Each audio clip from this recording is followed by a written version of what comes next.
மக்களவைக்கு மாற்றம் குறித்த எந்த அதிகாரப்பூர்வ அறிவிப்பும் இன்னும் கிடைக்காததால் ஹம்சா ஜைனுடீன் எதிர்க்கட்சி தலைவராக தொடர்வார் என்று சபாநாயகர் ஜொஹாரி அப்துல் தெரிவித்துள்ளார். இதுவரை எந்த தகவலும் தங்களுக்கு கிடைக்கவில்லை என்றும், எனவே தற்போதைய நிலை அப்படியே உள்ளதாகவும், அது எதுவாக இருந்தாலும் காத்திருப்பதாகவும் ஹம்சாவின் எதிர்க்கட்சி தலைவர் நிலை குறித்து கேட்டபோது அவர் செய்தியாளர்கள் மத்தியில் இதனை தெரிவித்தார். பரிகாத்தான் நேஷனல் உறுப்பு கட்சிகள் பாஸ் கட்சி எதிர்க்கட்சி தலைவர் பதவியை ஏற்க ஒப்புக்கொண்டதாக வெளியான செய்திகளை தொடர்ந்து ஹம்சாவின் நிலைப்பாடு குறித்த நிச்சயமற்ற தன்மைக்கு மத்தியில் சபாநாயகர் இவ்வாறு கருத்து தெரிவித்தார்.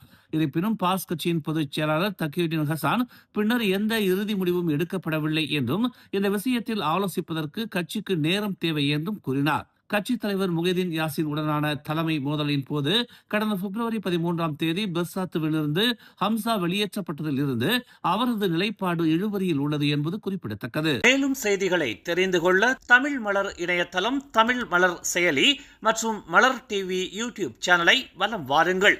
எங்களோடு இணைந்திருக்க மலர் டிவியை பதிவு செய்து கொள்ளுங்கள்.